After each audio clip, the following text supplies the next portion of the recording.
नमस्कार, कैसे हैं आप सभी। मैं हूं आपकी दोस्त सारिका त्यागी, जो रोज लाती हूं छोटी छोटी प्यारी प्यारी स्टोरी। वो स्टोरी जो मुझे मेरी दादी नानी सुनाती थी और वो स्टोरी मैं आप सभी को सुनाती थी। वो स्टोरी जिनसे मुझे बहुत कुछ सीखने को मिलता था और मज़ा भी बहुत आता था। जैसा कि आप सभी जानते हैं, मैंने लगभग 2 महीने से कोई भी स्टोरी अपलोड नहीं की है। कुछ कारण थे। मेरे परिवार के कुछ सदस्यों की तबीयत ठीक नहीं थी, जिन वजह से मैं स्टोरी अपलोड नहीं कर पाई, और कुछ त्योहारों के कार्य थे, जिन वजह से मैं स्टोरी अपलोड नहीं कर पा रही थी। पर मैं फिर से आपको कहानियाँ सुनाने के लिए आ गई हूँ। मैं कोशिश करूँगी कि मैं आपको लगातार कहानियाँ सुनाती रहूँ, जैसे पहले सुनाती थी, और कुछ परिवर्तन भी कर पाऊँ। प्लीज़ आप पहले की तरह साथ ज़रूर दीजिएगा। मैं आपसे यही आशा करती हूँ और चाहूँगी कि आपकी आशाएं भी पूरी कर पाऊँ। प्लीज़ सपोर्ट ज़रूर कीजिएगा। जैसा कि आप सभी जानते हैं कि मैं पहले से आपको संडे में एक स्पेशल स्टोरी लेकर आती थी। आज की स्टोरी भी हम अपनी संडे स्पेशल से ही शुरू कर रहे हैं। संडे की स्टोरी, वो स्टोरी जिनमें हम अपने देश के उन हीरो, उन स्वतंत्रता सेनानियों और उन वीर योद्धाओं को याद करते थे जो हमारे देश के लिए बहुत ही महत्वपूर्ण हैं, जिन्होंने हमारे देश की आज़ादी के लिए बहुत कुछ किया है। उन स्वतंत्रता सेनानियों के बारे में, उन युवाओं के बारे में, उन महारानियों के बारे में, उन युवतियों के बारे में जिन्होंने अपने बारे में ना सोचते हुए हमारे देश के बारे में सोचा और देश को आज़ादी दिलाई। देश को आज़ादी दिलाई, देश की सुरक्षा की, और भी बहुत कुछ ऐसा कार्य किया जिससे हमारे देश का गौरव बढ़े। आज हम एक ऐसी स्त्री के बारे में बात करेंगे जो हमारे देश के लिए बहुत कुछ कर गई। आज हम बात करेंगे मैडम भीकाजी कामा के बारे में, जिन्होंने हमारे देश के लिए कितना कुछ किया। हम ये सब स्टोरी इसलिए ही लेके आते हैं जिससे कि हमारी जो पीढ़ी है और जो आने वाली पीढ़ी है उनके नामों को जाने और उन्हें भूले नहीं, जो उन्होंने कार्य किए, है ना। हम याद करेंगे और साथ देते रहेंगे। आइए उनके बारे में जानते हैं और उन्हें याद करते हैं। भीकाजी रुस्तम कामा भारतीय स्वतंत्रता संग्राम की एक प्रमुख हस्ती थी। वह विदेशी धरती पर भारतीय राष्ट्रीय ध्वज के अग्रदूत की मेजबानी करने के लिए प्रसिद्ध हैं। इस कार्य के लिए उन्हें भारतीय क्रांति की जननी कहा जाने लगा। भीकाजी कामा का जन्म 24 सितंबर 1861 को सोहराबजी पामजी पटेल और उनकी पत्नी जयजीबाई सोराबाई पटेल के घर में हुआ था। उनके पिता पेशे से एक व्यापारी थे। हालांकि पारसी समुदाय के एक प्रभावशाली सदस्य होने के साथ साथ उन्होंने कानून का प्रशिक्षण भी लिया था। वह अलेक्जेंड्रा गर्ल्स इंग्लिश इंस्टीट्यूशन में पढ़ती थी और कथित तौर पर एक मेहनती छात्रा थी। 3 अगस्त 1885 को उन्होंने रुस्तम कामा से शादी की। इस समय भीकाजी कामा ने अपना अधिकांश समय सामाजिक कार्यों में बिताया। अपनी लंदन यात्रा के दौरान भीकाजी कामा की मुलाकात भारतीय राष्ट्रवादी श्यामजी कृष्ण वर्मा से हुई, जो हाइड पार्क में दिए गए अपने भाषणों के लिए जाने जाते थे। उनकी मुलाकात दादा भाई नौरोजी से हुई। उन्होंने भारतीय राष्ट्रीय कांग्रेस की ब्रिटिश समिति के अध्यक्ष, जो कि 28 दिसंबर 1885 को स्थापित हुई थी। भिकाजी कामा ने 1907 में जर्मनी के स्टटगार्ट में ब्रिटिश उपनिवेशवाद के विनाशकारी प्रभावों के बारे में विस्तार से बात की। इन प्रभावों में लगातार अकाल और अपंग कर शामिल थे, जिन्होंने भारतीय अर्थव्यवस्था को तहस-नहस कर दिया था। इसी कार्यक्रम के दौरान उन्होंने स्वतंत्रता का झंडा फहराया। इस झंडे को भिकाजी कामा और साथी कार्यकर्ता विनायक दामोदर सावरकर ने डिजाइन किया था।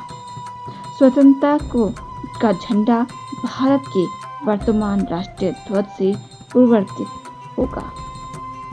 1909 में विलियम हट कर्जन वाइली की हत्या के बाद लंदन में अधिकारियों ने वहां रहने वाले भारतीय राष्ट्रवादियों पर कार्रवाई शुरू कर दी। भिकाजी कामा उस समय पेरिस में थी और अंग्रेजों ने उनसे फ्रांसीसियों द्वारा प्रत्यर्पित करने का अनुरोध किया, लेकिन उन्होंने इनकार कर दिया।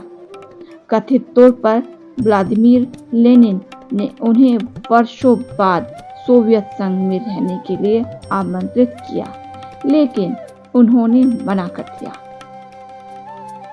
प्रथम विश्व युद्ध शुरू होने पर जब फ्रांस और ब्रिटेन सहयोगी बन गए, तो स्थिति ने एक जटिल मोड़ लेना शुरू कर दिया।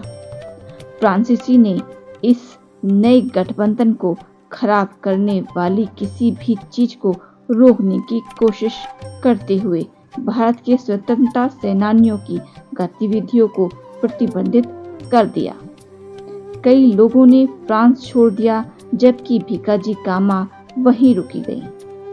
उन्हें रेवा भाई राणा के साथ बोर्डो में भारतीय सैनिकों को उकसाने की कोशिश करते समय गिरफ्तार कर लिया गया था।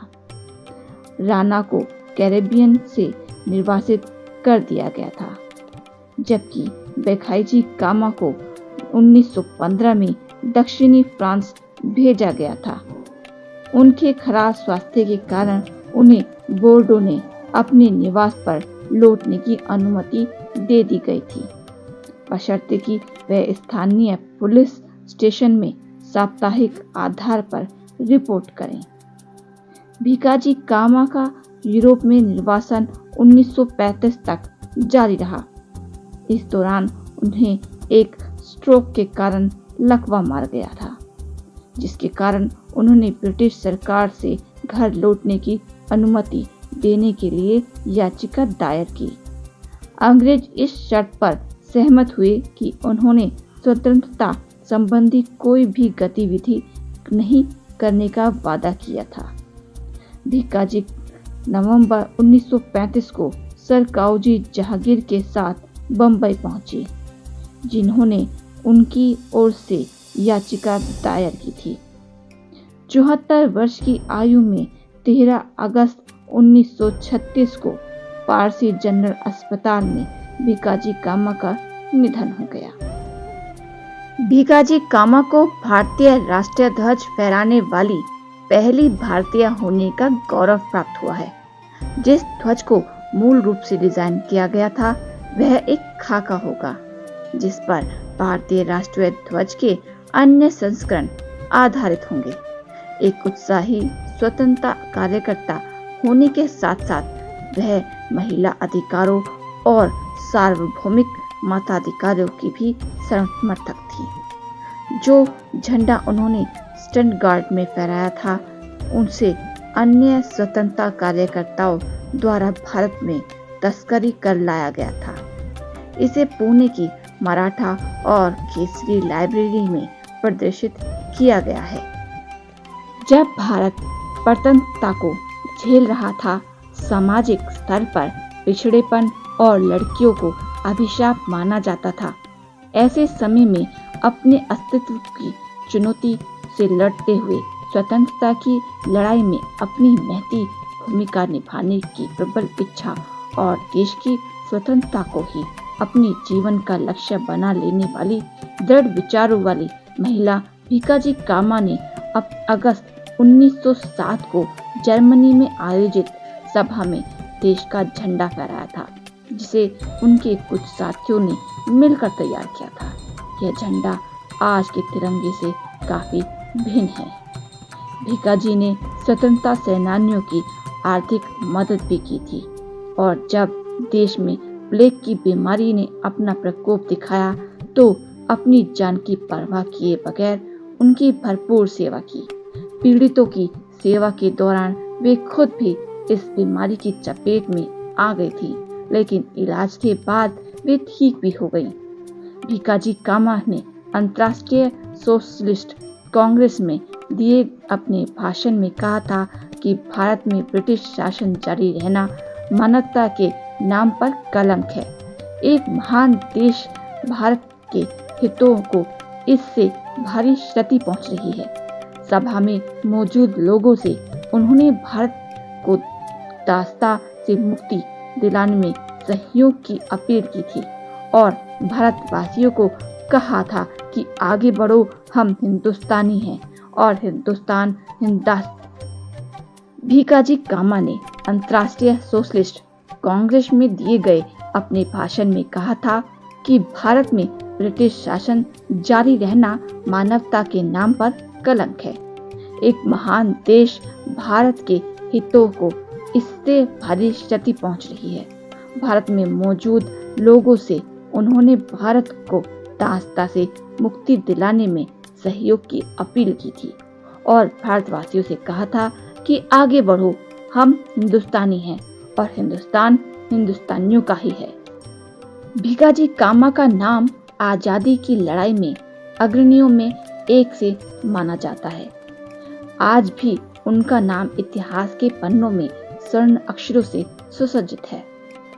इस महान क्रांतिकारी भारतीय मूल की भीकाजी कामा ने लंदन से लेकर जर्मनी और अमेरिका तक का भ्रमण कर भारत की स्वतंत्रता के पक्ष में माहौल बनाया था। भीकाजी ने स्वतंत्रता की लड़ाई में बढ़ चढ़कर हिस्सा लिया। बाद में वो लंदन चले गए और उन्हें भारत आने की अनुमति नहीं मिली, लेकिन देश से दूर रहना उनके लिए संभव नहीं हो पाया और वे पुनः लौट आए। 13 अगस्त 1936 को 74 वर्ष की उम्र में यानी आजादी से कई साल पहले ही उनका निधन हो गया। भीकाजी कामा ही वो पहली भारतीय महिला हैं जिन्होंने पहली बार विदेशी धरती पर भारतीय झंडा लहराया था। लेकिन यह दुखद बात है कि वे आजादी के इस सुनहरे दिन को नहीं देख पाए जिसका सपना उन्होंने गढ़ा था।